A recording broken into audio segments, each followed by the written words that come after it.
Selamat pagi, selamat hari Minggu, dan shalom. Shalom. Bapak, Mama, saudara-saudari yang dikasihi Tuhan, tema perenungan pada kita di pagi ini yaitu sabar menderita karena kebenaran.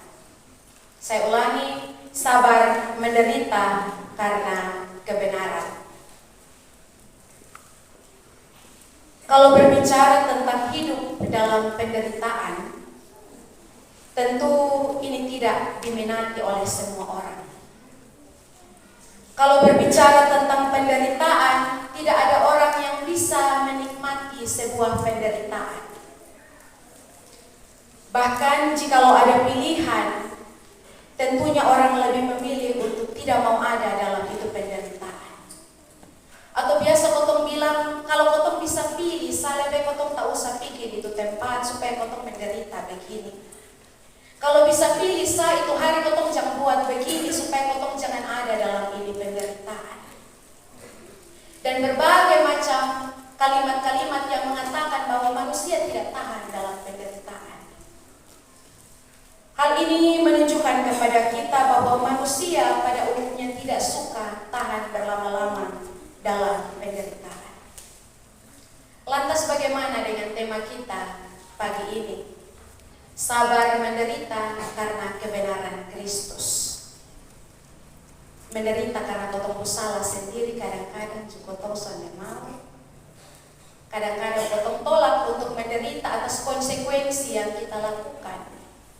Apalagi saat kita melakukan sebuah kebenaran dan kita harus menderita. Kotong buat baik, tujuannya supaya kotong hidup baik. Kenapa kotong buat baik, kotong hidup harus menderita? Ini pertanyaan yang sangat serius yang akan mendorong kita ada di sekitar kebenaran firman Tuhan. Tentang apa maksud dari pertama Petrus pasal 3 ayat 13 hingga ayatnya yang ke-22 yang menjadi bagian bacaan kita di pagi ini. Kenapa kotong sampaikan kebenaran, kotong harus berbahagia kalau kotong menderita. Padahal manusia tidak tahan untuk harus berlama-lama dalam penderitaan.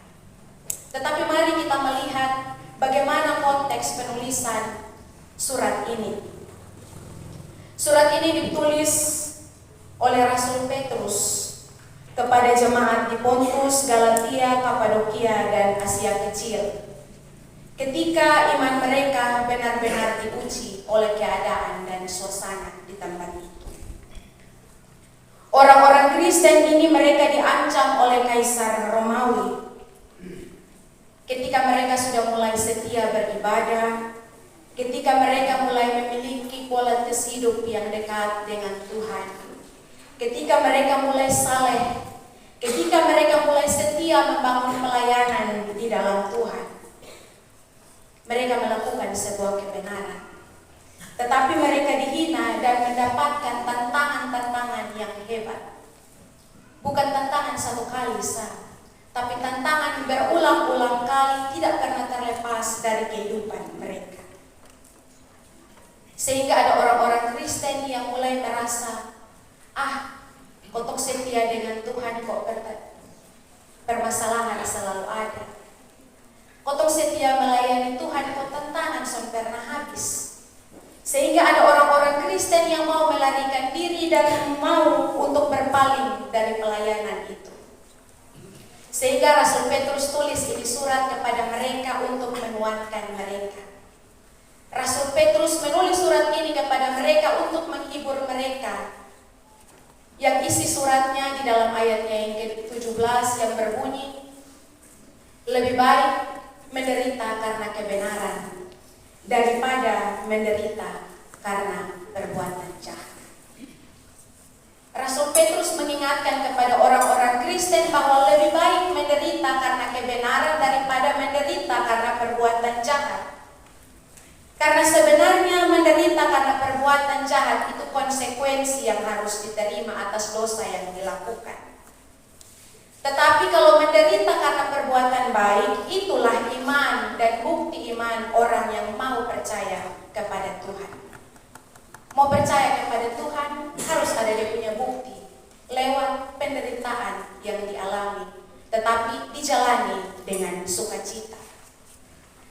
Bapak Mama, saudara-saudari yang dikasihi Tuhan, dari kebenaran firman Tuhan pagi ini ada dua pesan penting bagi kita.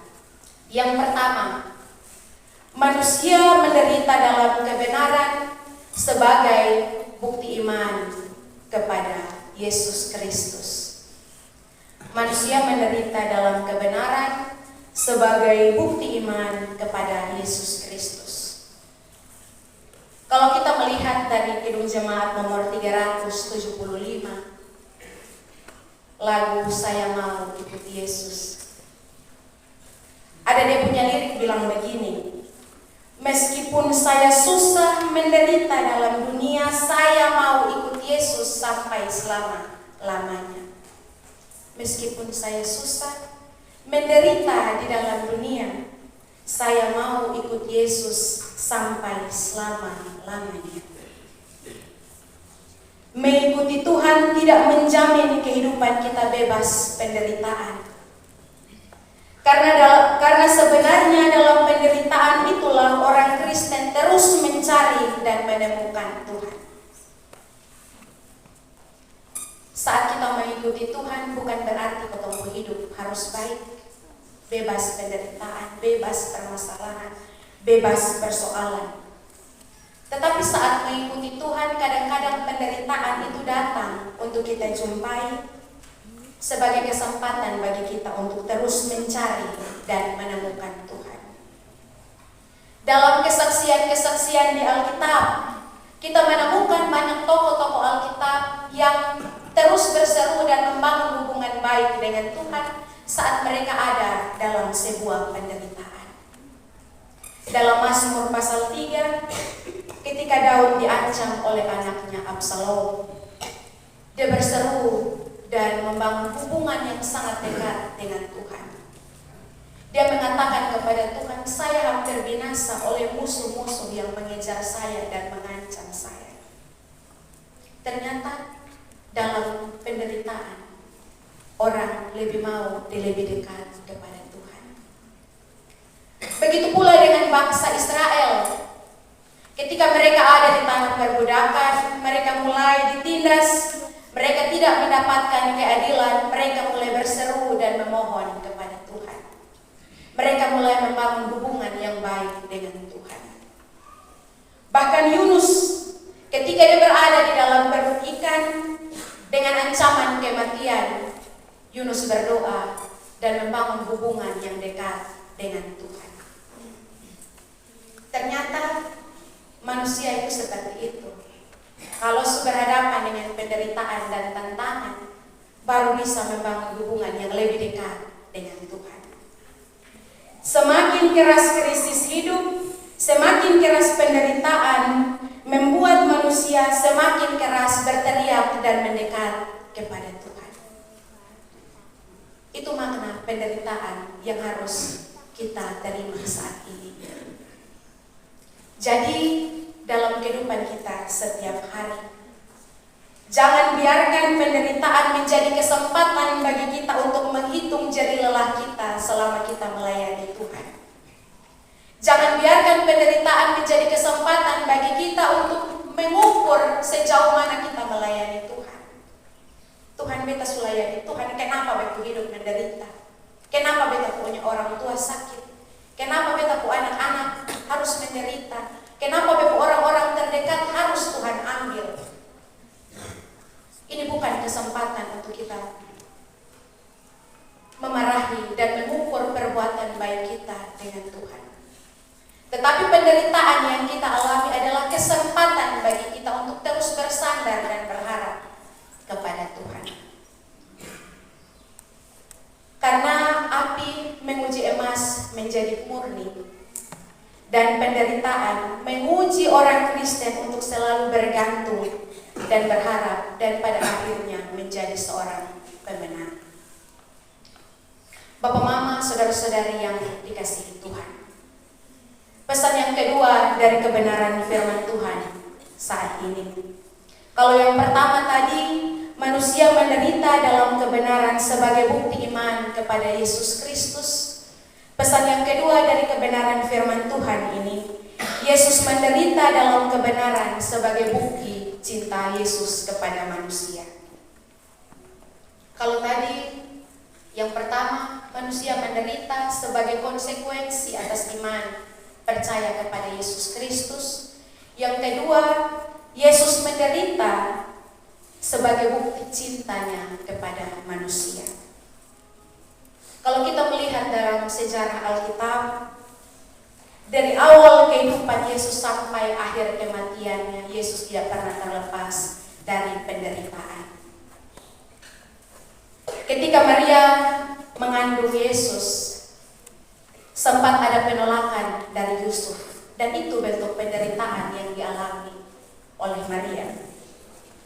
Ketika Yesus dilahirkan, tersiar berita untuk bayi-bayi laki-laki itu harus dibunuh di Betlehem. Itu sebuah penderitaan dan tantangan. Ketika Yesus sudah dilahirkan, Yesus mulai beranjak dewasa, dia mulai menjalar dan berjalan-jalan dan mulai menyampaikan kebenaran firman Tuhan. Dia ditolak, bahkan diusir oleh dalam kampung halamannya sendiri.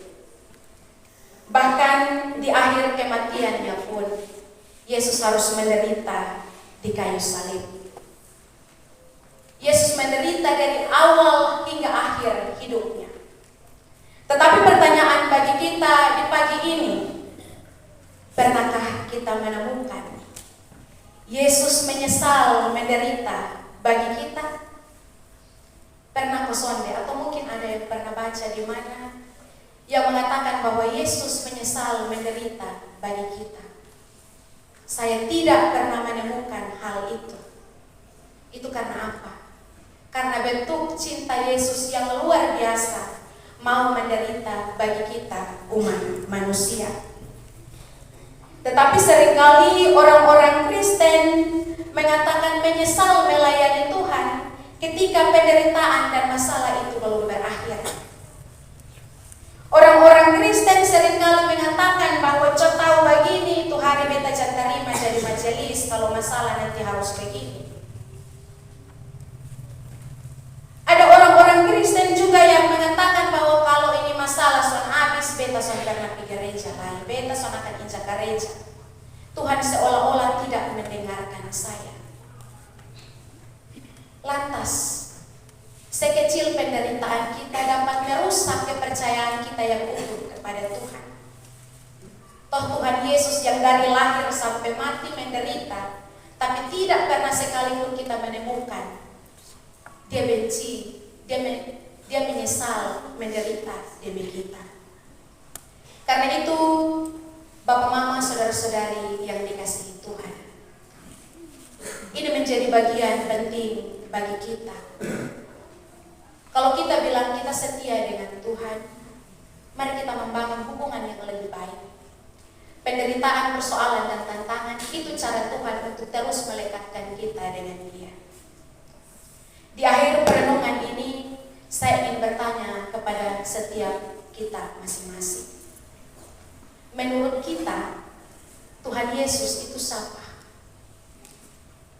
Menurut kotong, Tuhan Yesus itu siapa? Itu dapat menjadi jawaban dalam pribadi kita masing-masing, sesuai dengan pergumulan kita. Ketika saya bertanya begini, mungkin ada yang mengatakan bahwa saya bilang Tuhan Yesus itu sama kayak mama. Tuhan Yesus itu merangkul, menjaga, melindungi seperti seorang mama. Itu bukti refleksi seseorang terhadap Tuhan Yesus. Yang kedua, mungkin ada orang juga yang berpikir bahwa Tuhan Yesus itu seperti seorang guru. Dia mengajar dengan sabar. Dia teliti untuk membimbing setiap orang percaya semakin dekat dengan apa yang dimaksudkan kebenaran itu.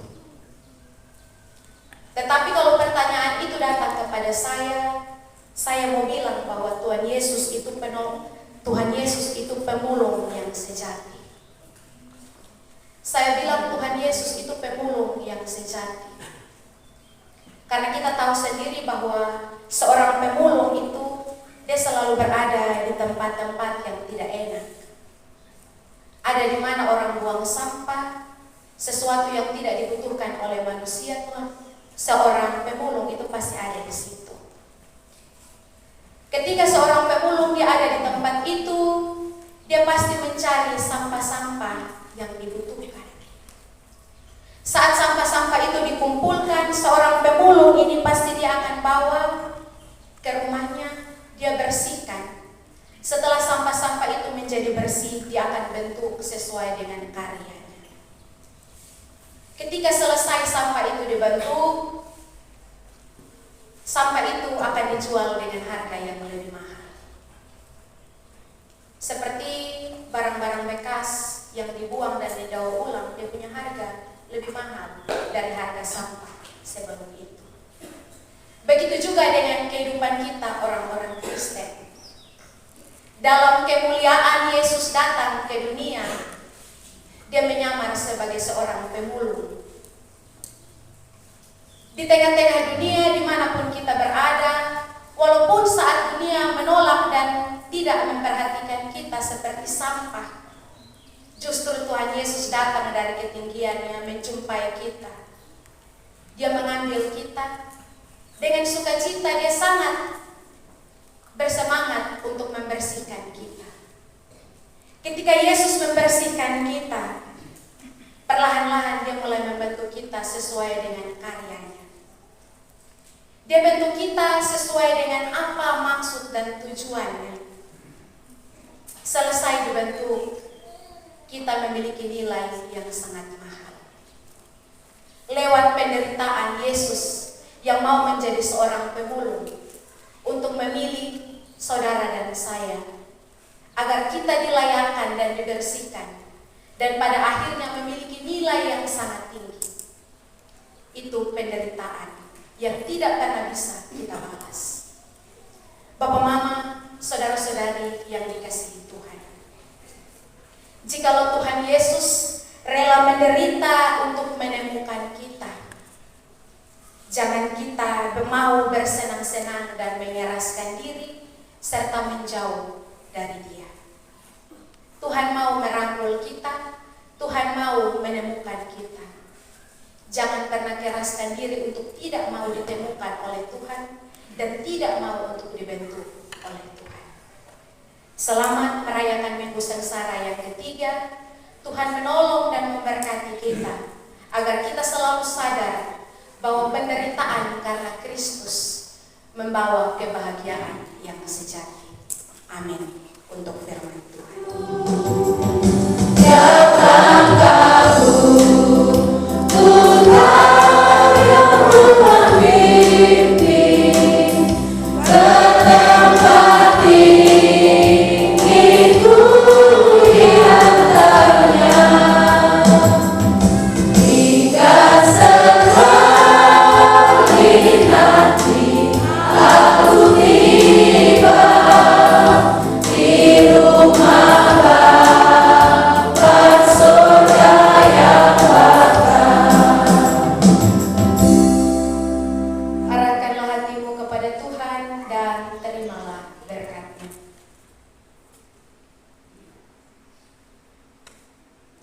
Tuhan memberkati engkau dan melindungi engkau. Tuhan menyinari engkau dengan wajah-Nya dan memberi engkau kasih karunia. Tuhan menghadapkan wajah-Nya kepadamu dan memberi engkau damai sejahtera dari sekarang sampai selama-lamanya. Amin.